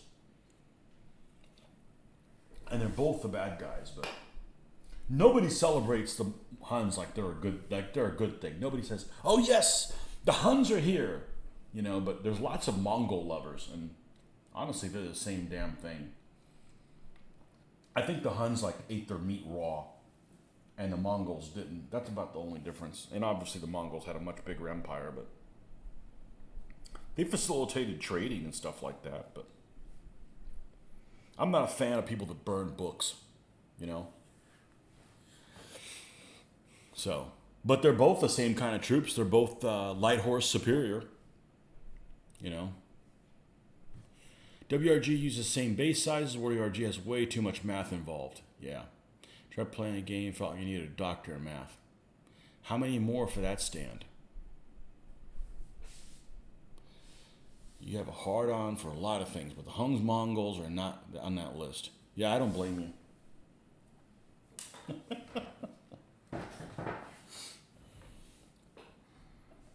But it's definitely a troop type that does not feel right in DBA. There's no doubt about it. It's probably the troop type I think that feels the worst in DBA. It doesn't feel like it should when you're playing them. I'm not saying they need to be super powerful, you know, because we're going to play both sides, you know. It's not like, well, I'm going to play my Huns and I want them to be awesome and Mitch's Chinese can suck. It's not about that. It's, you know, because those are scenario games. So if you're worried about your win-loss record, those don't count. You know, you could lose every game and they don't show up on your, because not every game's the same. So I'm going to be going more in that direction because just so you can experience different things, you know, different type of scenarios. What helped our reduce, aside from the math, was people teaching the game spent more time yelling and arguing. Just had a bad experience with the game. Yep. Yeah, you can't torture people. You can't write the rules in such a way that the people that are trying to get more people to play your game are tortured by the difficulty that your rules present in teaching them to new people. And we're not being paid. And it doesn't matter if you're being paid. You're still being tortured, you know? So,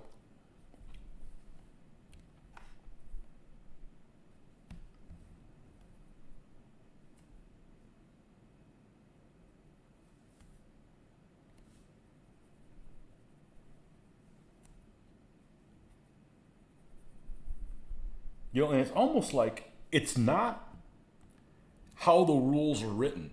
It's the fact it's how they're organized or how they're not organized.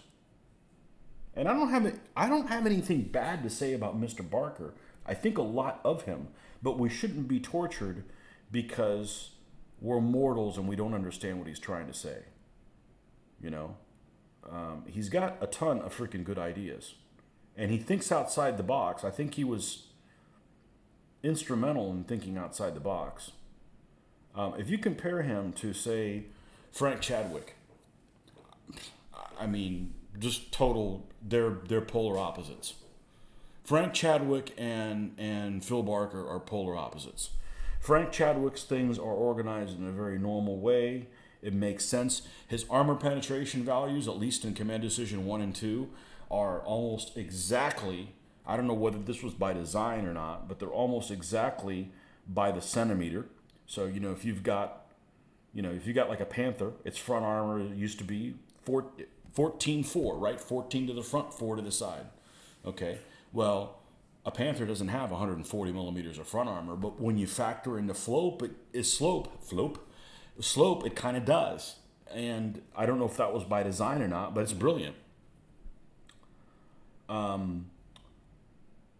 But there's not all these levels of hidden flavors in there that you discover as you play the game. You can see a lot of this stuff right off the bat in playing it once. I've played Phil Barker's rules over 2,000 times, and I still encounter new things in almost every single game.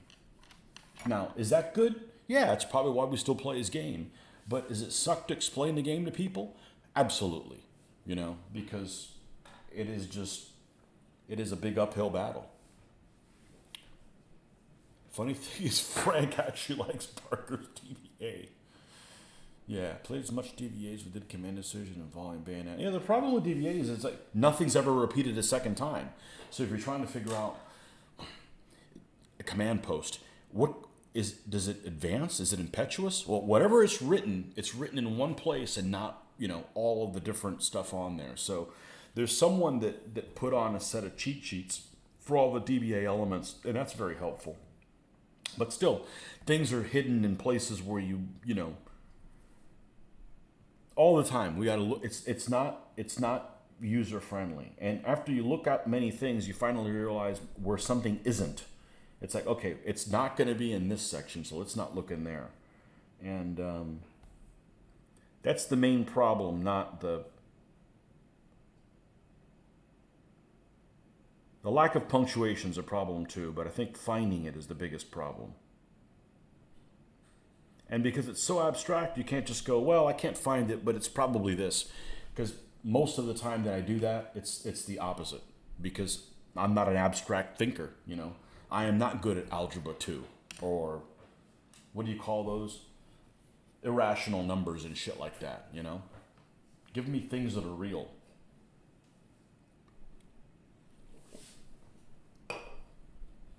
So, I don't have anything bad to say about Phil other than some of us just want to play his game correctly, and he makes it really difficult, you know.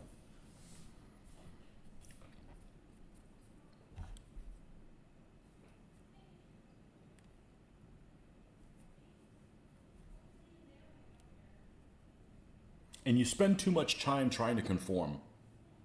Too much effort is done in that. You could use that effort for something else, like, add more details to the combats. It doesn't need to go hog wild, but it could certainly have more detail. Well, if you save a lot of time on conforming, you can add the detail to the combats.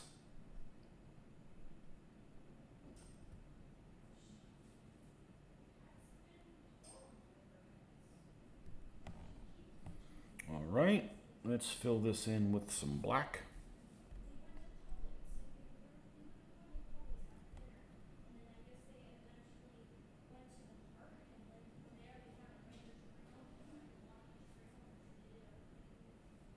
But I think you can do whatever the hell you want. You want to make your own rule sets, that's fine. But don't take his work and then rebrand it as something else, charge for it, and then don't even bother mention that he was an inspiration to your rules. I mean, that's like a dickhead move. It's not like you're gonna It's not like you're gonna make $1 million off selling one copy, and then you don't have to work again. I may compromise my values a little bit if I could get away with not having to work again after selling one copy. So. Nobody's going to get rich on everything. So you're basically just taking somebody else's work and not even giving them credit,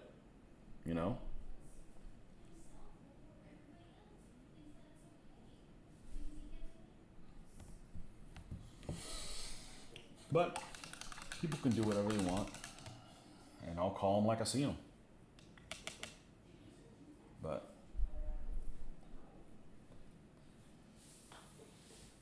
could have sworn I heard he passed away a few years ago. I don't think so.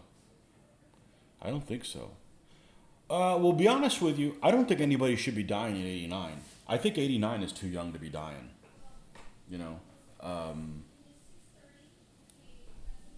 People in my family have lived in the 90s.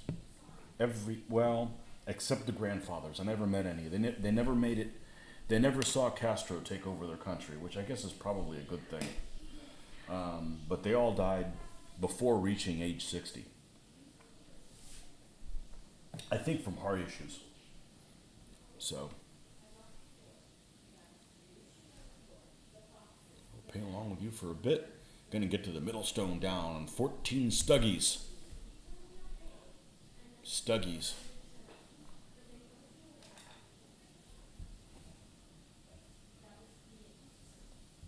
All right. Put more black on here.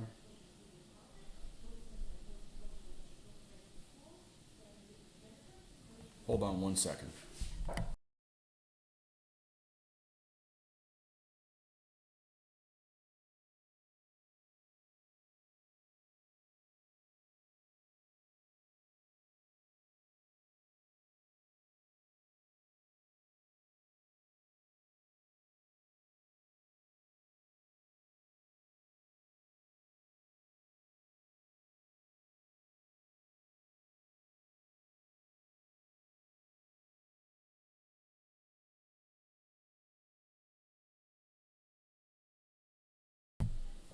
All right.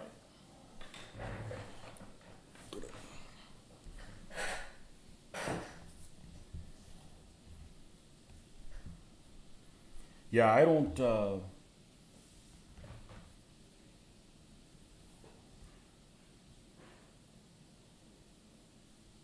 People in my family have been in their 90s, so.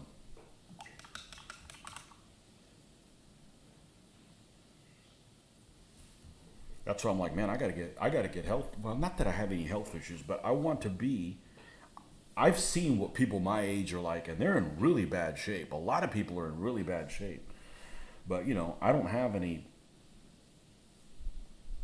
I don't have a wild lifestyle. I don't pretend to be somebody I'm not. I just pretty much you see if you meet me, what you see is what you get. And if you don't like me, well, that's fine too. I probably don't like you either.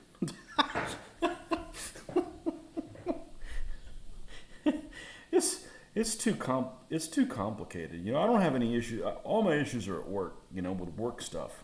I don't know how people put up with all these personal issues at home and stuff. That's why I dread going to work. My home life is so awesome. People like being work. They're workaholics because they got to get away from whatever they got waiting for them at home.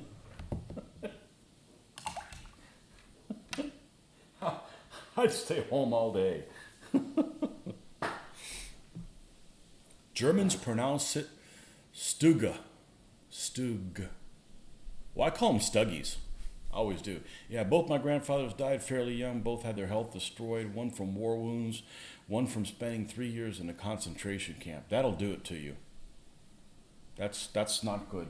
That's not good. My dad made it to 90. And he probably would have made it longer if he would have gone for walks with Nordic.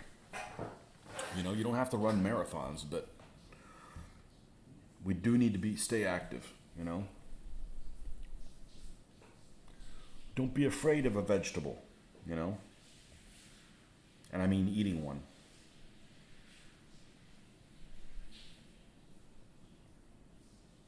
I remember before I went to Historicon for the first time, and I'm trying to, people were saying, where is there eat? And I'm just trying to get my bearings on what exactly I'm getting myself into. And the common thread was like, you got to be careful crossing Highway 30 because it's dangerous.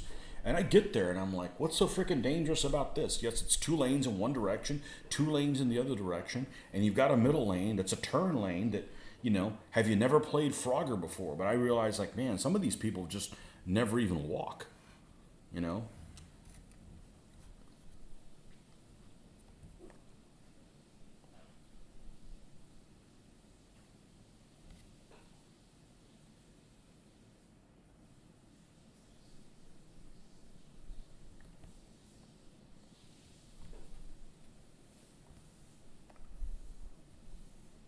So I showed up at the last con, which was probably a couple months ago. So we were in July, so it was like 3 months ago. And I see these people that I haven't seen in 2 years. How you been? Oh, I'm retired now. People that were able to retire relatively young. Like, oh, so how's retirement life? Oh, it's great. But I can't drink I can't have a Coke, I can't have a beer, I can't have tea, I can only have clear liquids, I'm like, what the hell did you do? I'm like, I'm not going to be one of those people. So, I'm trying to,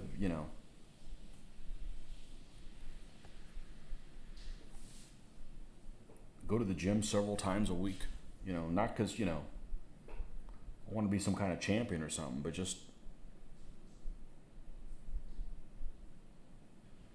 I don't need to be in poor shape in 20 years. I got lots I want to do. And it's not like I'm going to climb mountains or anything, but, I just want to have the quality of life that I have right now in 20 years when I've got all day to do it. That's not too much to ask, but you got to start on it now. If I can't do that when I'm 50, how the hell am I going to do it when I'm 60? So I'm going to take it as a lesson and learn from other people's, doings.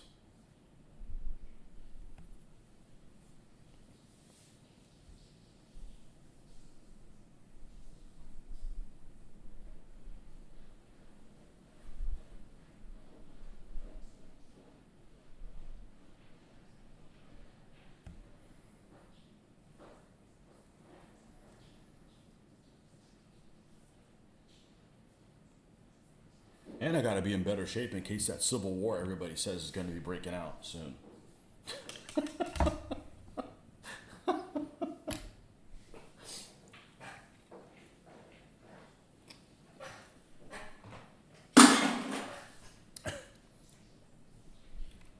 It's my one bad habit, having a couple Diet Cokes, Coke Zeros a day.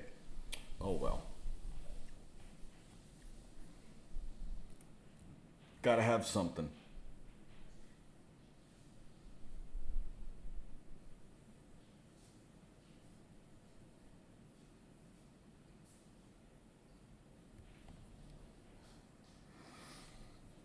All right. Back to the black.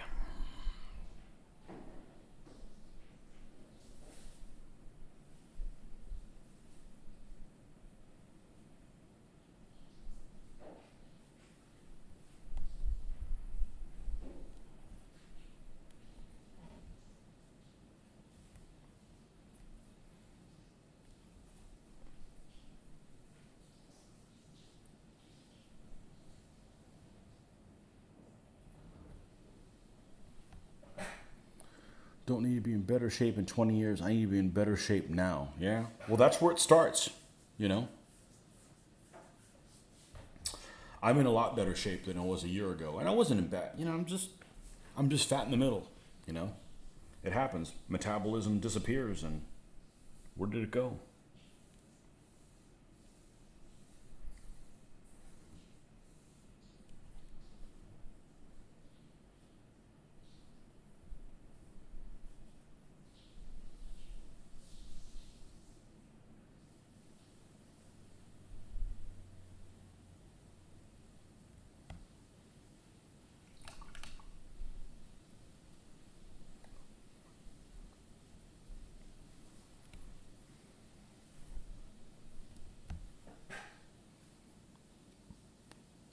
Can't believe Southern Confederate Party hadn't spoken up. My body is a temple, and I treat it as such. Yeah. Yeah, I never really thought much about it because I don't really do anything crazy. I mean, I eat too much. You know, I can eat the right stuff. You know, I like all the yummies, even the healthy ones. It's just portion control. So I'm trying to do a little bit better. I'm like, you know, but what's this Southern Confederate Party? A temple of Dionysus, of course. Ah, wine drinker. Wine makes me feel so bad. I never have it. It's not a taste issue. I just feel like crap. All I know is I'm never playing the Irish without having whiskey because they couldn't get their head out of their ass. I rolled so many damn ones, it was crazy. Good thing I liked how they looked. Always got that to fall back on.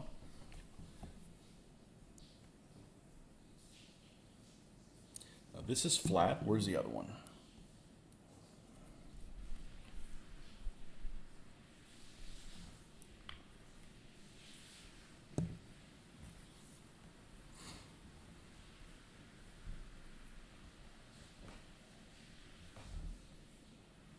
Treat your body like Alexander the Great treated his.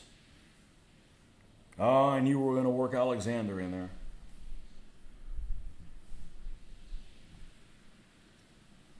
So we tried to film a video last night, and it got 11 minutes in, and the phone disconnected. And it probably was a good thing because we had way too many people that show up. Lots of distractions. The ACs had to run. It was hot as shit, even with both air conditionings going. I don't think they work worth a damn. But anyhow, I did get a chance to ask our mystery person that came by. I said, so settle something for us. Who's a better commander, that Alexander or Hannibal? And he's like, well, that's a hard question. I said, okay, well, if you have an army, who's commanding it, Alexander or Hannibal? He's like, Hannibal. I said, that's what I thought. Okay.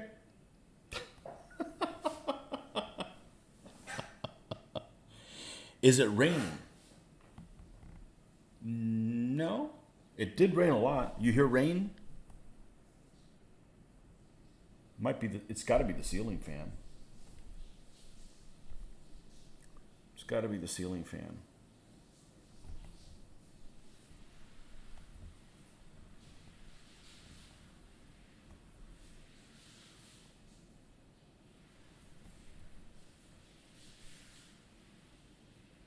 I would have already built Alexander's army if Mitch didn't have them.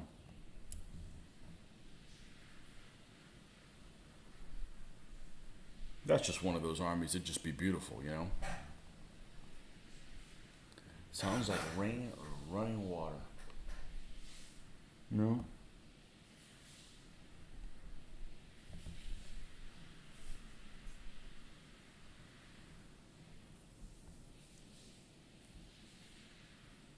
Must be those drones.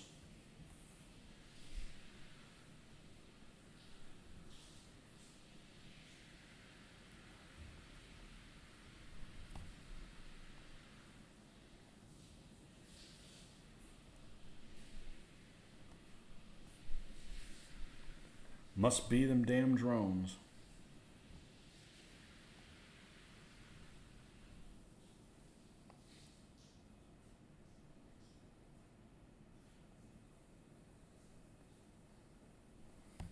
getting a piece of fluff on here.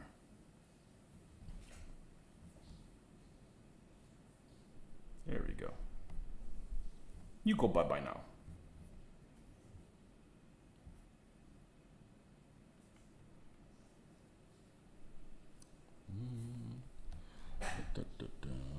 Should do a theme night. Fall the Western European armies or early Byzantine as they one of the armies. I'm looking for forged in battle. The next time we're going to do is we definitely need to do the problem we're having now is we have too many people that show up, and that's really bad for filming. It worked fine last night because the filming thing didn't work out, but really any more than 4 and it's too many, and we had 6. So you know, I'm not worried about it. The only reason I really want to film is something really cool could happen that I'd like other people to share it with, and then it doesn't get recorded. That's the only reason. So it was nice because I could just go to bed. I didn't have to edit a damn video at freaking midnight. And if there's one week that I don't need to spend time editing videos, it's this week. I need to finish working on these guys. So I think I got the shield situation resolved. I don't know if I'm going to be 100% happy with it. I won't know until I'm done. But everything will be painted on them. It'll be something red based, so I don't have to change their sleeves and stuff, you know. But sometimes you just have to make a decision and move on, because analysis paralysis takes over, and you don't get anything done and have nothing to show for it, and that is just a waste. It's a big old waste. All right, what we get to do is les pants. Dun, dun, dun, dun.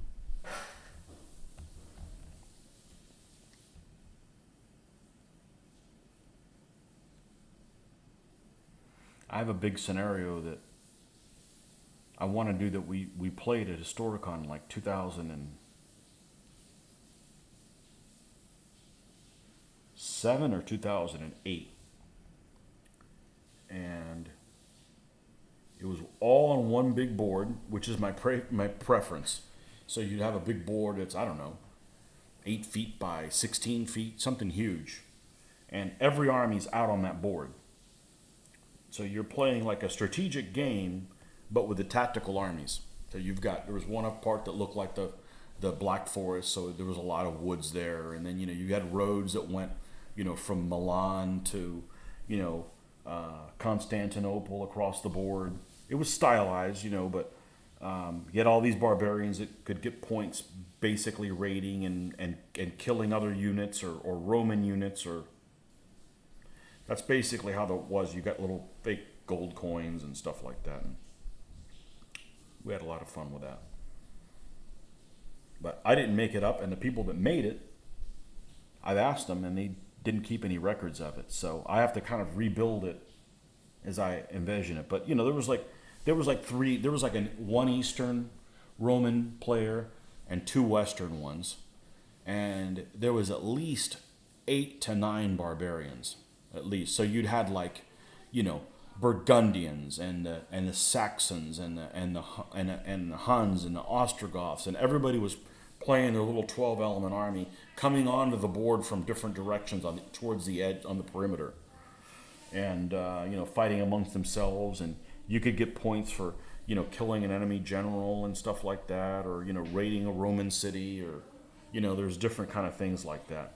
So it was just a lot of fun. It was a lot of fun. Everybody just basically playing at the same time on one big board, you know.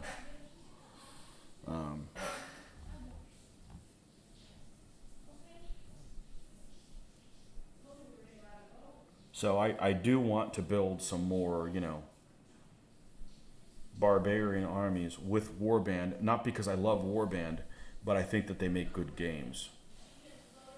You know, I'm not worried about building more armies that would be good in say an open setting. So what time is it? 11. I'm going to have to call it, especially since the girls are being loud-ish. But well, I made some good progress on these guys. But anyhow, we'll try to do it again tomorrow. And thanks for coming by here. And hopefully I didn't have too much coffee. Then I'll have trouble falling asleep. But I know it's 11 and I need to get to bed or wake up at 5 anyway. So.